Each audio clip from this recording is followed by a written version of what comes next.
Hello, Bart Riley here, and this week I'll be doing something a little bit different. Instead of doing my own stories and opinions on stuff, I'll be talking about recent bizarre news stories a la Feed Dump, a Loading Ready Run series. They say that imitation is the best form of flattery.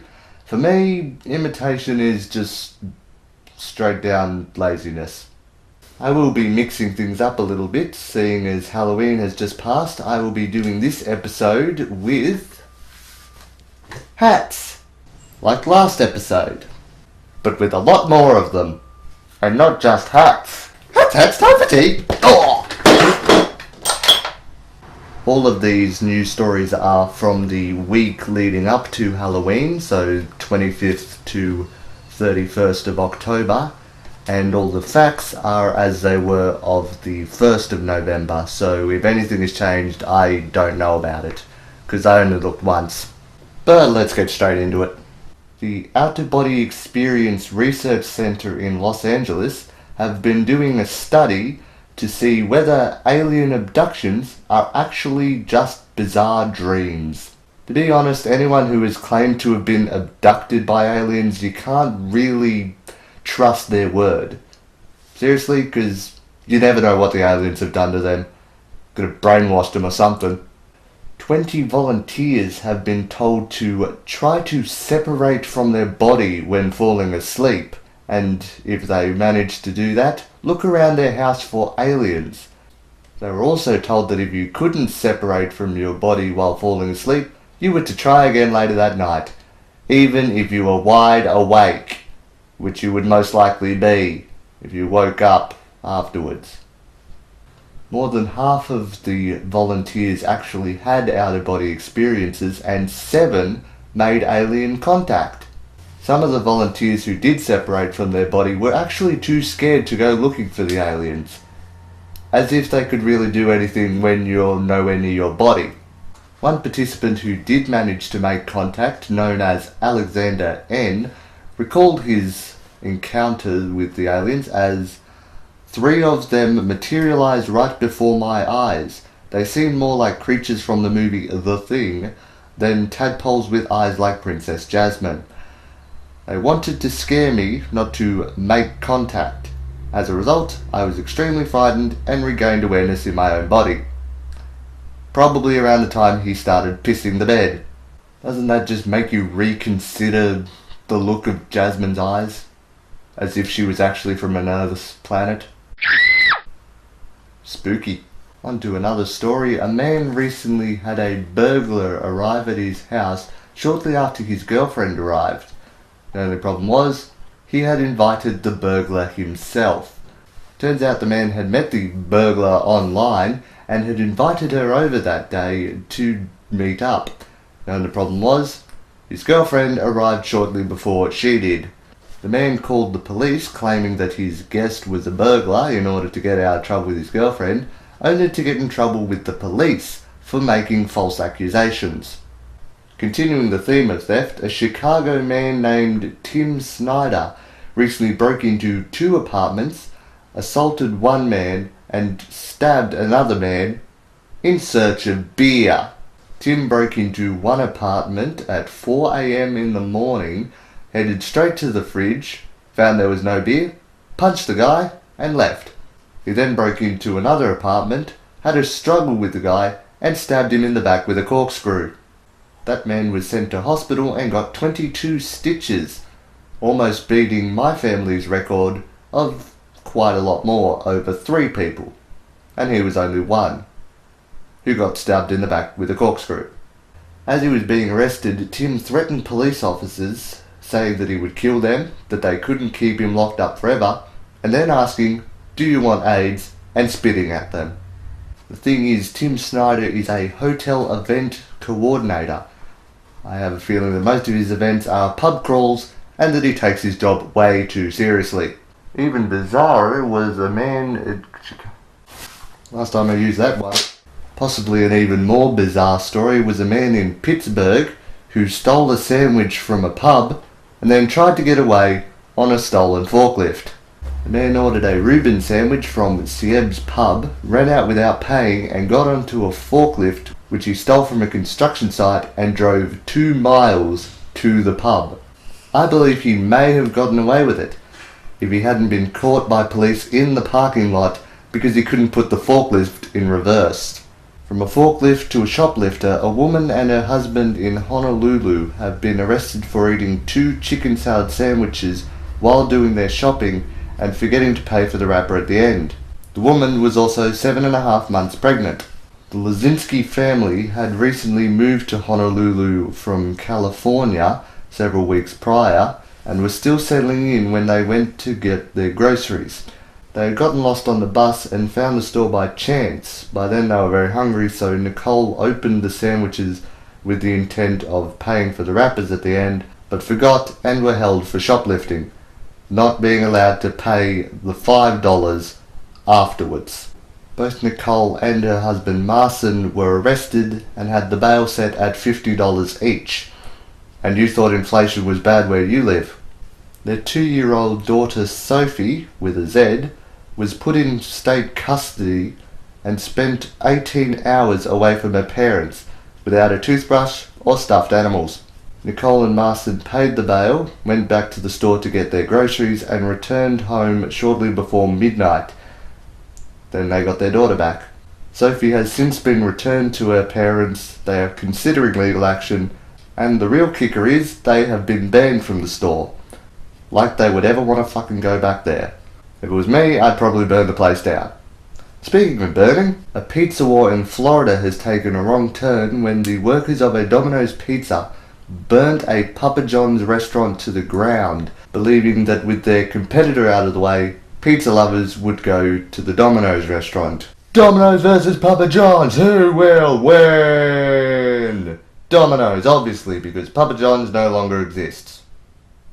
The perpetrators of the incident have been arrested and police are currently searching for a homemade ignition device made by the perpetrators but not used in the actual event. The perpetrators claimed that they dismantled the device and threw it out of a car window. So anyone who finds a weird looking thing on the side of the road probably shouldn't touch it. Stupid thing about the article is that it lists the items used. So any young up-and-coming pyromaniacs could use that list as instructions for their own devices. Pretty stupid. Returning to theft in a very kinky way, Indianapolis police are looking for a pink bikini burglar who broke into a daycare center and tried on girls' bikinis. The thief, who has a long black ponytail, I don't know why that's of interest, I just found it interesting, went through the bikinis, found one he liked, and kept it on for the rest of the theft. After 10 minutes of searching the daycare, the man jumped over a desk, set off an alarm, and had to quickly change back into his regular clothes before leaving, like the security cameras didn't see anything. Pictures have been released, but certain parts have been blurred out to obscure unidentified parts. How unidentifiable can the parts be of a 5-foot man wearing little girls' bikinis? The fact that it says unidentified is the point that really gets me. The funny thing about this article is that I actually looked all of this up online, and actually in the article it had an ad that went, "Slip into your bikini and swim over to Facebook to join the weird news party." What? Getting even kinkier, a TSA worker, that's Transportation Security Administration, was fired from his job for leaving an inappropriate note with an item found in a customer's luggage. The item, a small vibrator. The note, "Get your freak on, girl." The owner of the item, New York-based lawyer and blogger Jill Filipovi, found the inappropriate note while unpacking later on in her hotel room and immediately went online the Feminista blog to blog about it, saying, "Just unpacked my suitcase and found this note from TSA. Guess they discovered a personal item in my bag." Wow. Really can't get more personal than that, can ya? She also said, somewhere else, total violation of privacy, wildly inappropriate and clearly not okay, but I also just died laughing in my hotel room. And if you do have a good laugh about it, is there any real harm? Well, of course there's harm. The guy lost his job over it. Time for one last story. Maybe not, but I'll still squeeze it in anyway. A man in South California got stuck up to his chest in a hollow tree trunk that extended 4 to 5 feet underground. Authorities followed the man's screams down to a creek bed, and it took them 90 minutes to rescue him. They say that they don't know why the man got into the tree in the first place. I have a feeling he was drunk and was looking for beer. Where did I find my beer? Damn it! Throwbacks! And now that I've tied most of my stories into a neat little package, it is time for me to almost say goodbye, but before I do, a quick announcement to the 2 or 3 fans who watch this show regularly. I will not be here for the next couple of episodes because I will be very busy with other videos and such over the next month or 2. So I will be handing the show over to my associates who should have been doing it since the first episode came out, but I forgot to ask them myself. I actually thought they would get it from the episode all about how they would be helping me. Turns out I was wrong. Now moving quickly through the word of today. Today's word is parade. James Bond pushed through the crated people, not letting him get away too easily. That's pretty much it from me, Bart Riley. See you on my triumphant return, and remember, there may be better blog shows, but they don't have this hat, because it is in fact a wig. For you. I'm sorry, I had to say that line. Don't hate me, Laura. Thought that I knew my way around, but still I laughed along the way. Running in circles I guess, left or right it's hard to say. Which way to go, which way to go, which way to go, stuck in a head maze. Which way to go, which way to go, which way to go, stuck in a head maze.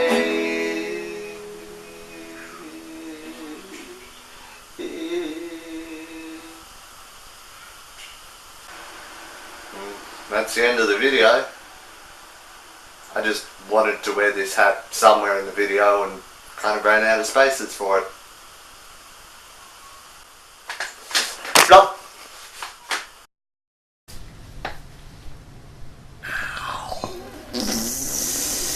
Fuck! Oh. I'm gonna have a lump.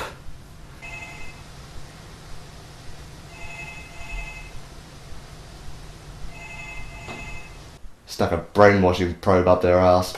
The probe would have had to gone very far. What? And now... yeah, I'm eating hair. Where the fuck is it? Oh, there it is. Ugh. Get out of my mouth.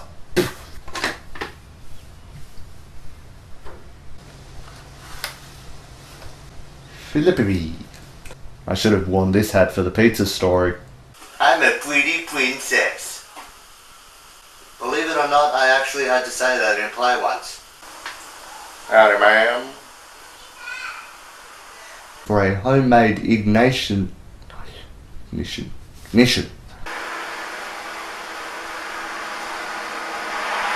Oh, hurry up. Take your time, why don't ya? That's time for tea. And forgetting to pay for the wrapper at the end.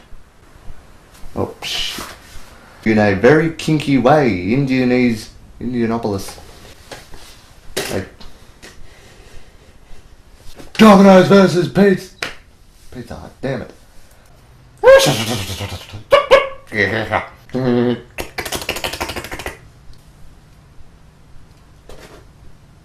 Ta-da! I balanced it on my lump.